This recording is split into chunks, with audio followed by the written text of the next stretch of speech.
Assalamualaikum warahmatullahi wabarakatuh. Bagaimana kabarnya hari ini anak-anak? Semoga kita selalu dalam lindungan Allah Subhanahu wa Ta'ala. Pada hari ini, kita akan melanjutkan pembelajaran kita pada tema 6, panas dan perpindahannya, subtema 1, suhu dan kalor, dan pembelajaran 3. Mari kita sama-sama simak video berikut ini.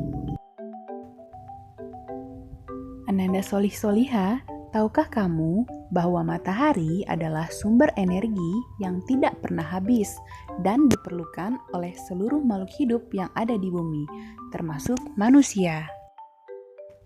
Manusia dan lingkungan sekitar memerlukan sumber energi karena dibutuhkan untuk melangsungkan kehidupan mereka sehari-hari.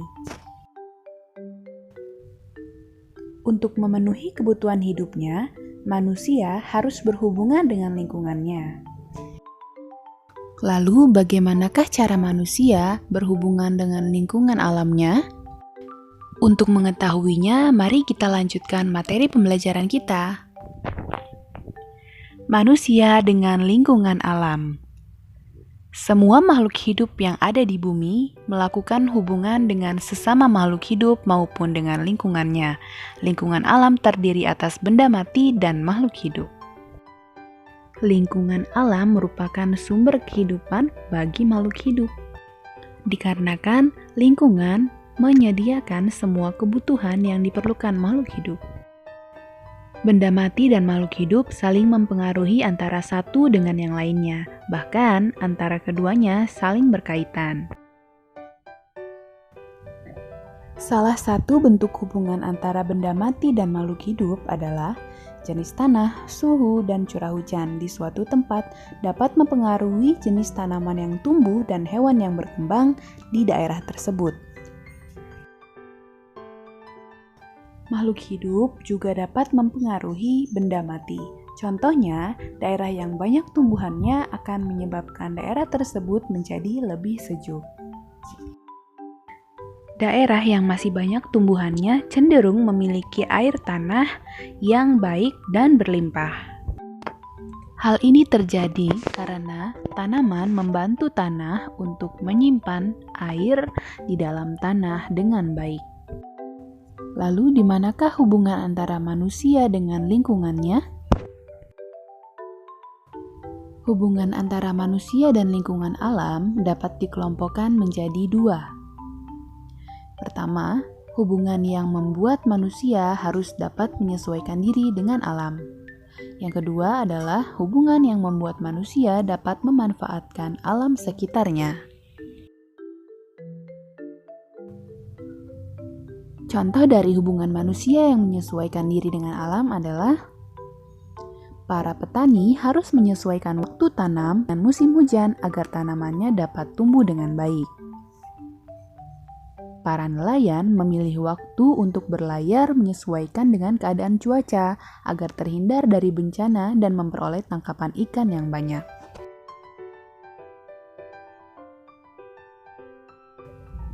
Sedangkan contoh hubungan manusia yang memanfaatkan alam dengan menggunakan ilmu pengetahuan dan teknologi adalah manusia mencoba membuat hujan buatan untuk menanggulangi akibat kemarau yang panjang yang menyebabkan menurunnya hasil pertanian. Setiap manusia yang hidup di dalam masyarakat mempunyai hak yang dilindungi oleh undang-undang. Sebagai seorang siswa pun, kalian mempunyai hak-hak yang harus kalian ketahui. Lalu, apa sajakah hak-hak tersebut? Konvensi Hak-Hak Anak. Anak-anak merupakan generasi penerus cita-cita perjuangan sebuah bangsa. Oleh karenanya, kebutuhan untuk tumbuh dan berkembang dalam kehidupan anak harus diutamakan. Sayangnya, tidak semua anak mempunyai kesempatan yang sama dalam mewujudkan harapannya. Banyak antara mereka yang mengalami kesulitan untuk tumbuh dan berkembang secara sehat dan mendapatkan pendidikan yang terbaik.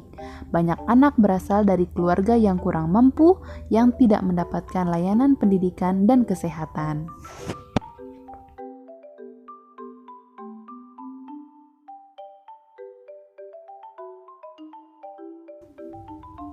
Tidak hanya itu, akibat perang dan pertikaian yang terjadi di beberapa negara menyebabkan banyak anak yang menjadi korban.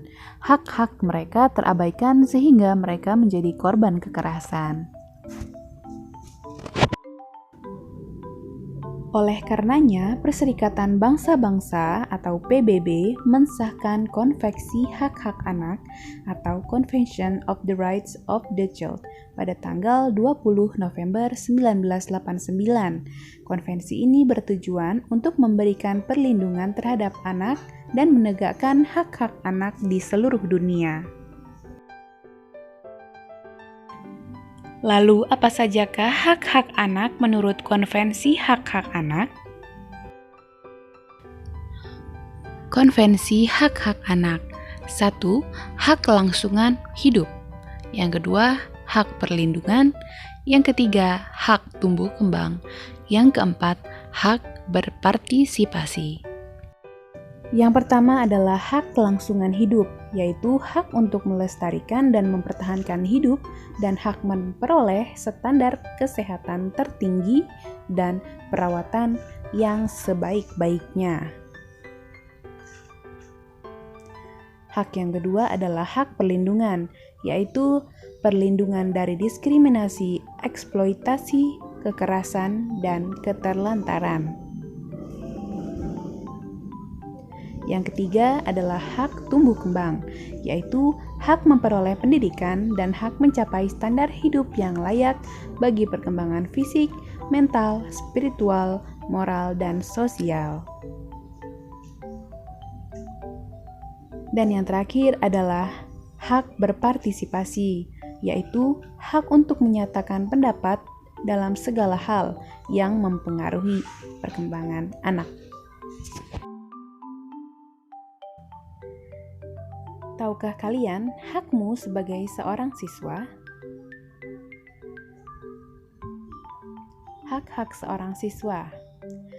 Menurut Peraturan Pemerintah Nomor 28 Tahun 1990. Yang pertama yaitu hak mendapat perlakuan sesuai dengan bakat, minat, dan kemampuannya. Yang kedua, hak memperoleh pendidikan agama sesuai dengan agama yang dianutnya. Yang ketiga, hak mengikuti program pendidikan yang bersangkutan atas dasar pendidikan berkelanjutan, baik untuk mengembangkan kemampuan diri maupun memperoleh pengakuan tingkat pendidikan tertentu yang telah dibakukan. Dan yang keempat, hak mendapat bantuan fasilitas belajar, beasiswa, atau bantuan lain sesuai dengan persyaratan yang berlaku. Yang kelima, pindah ke sekolah yang sejajar atau tingkatnya lebih tinggi sesuai dengan persyaratan penerimaan siswa pada sekolah yang hendak dimasuki. Yang keenam, hak memperoleh penilaian hasil belajarnya.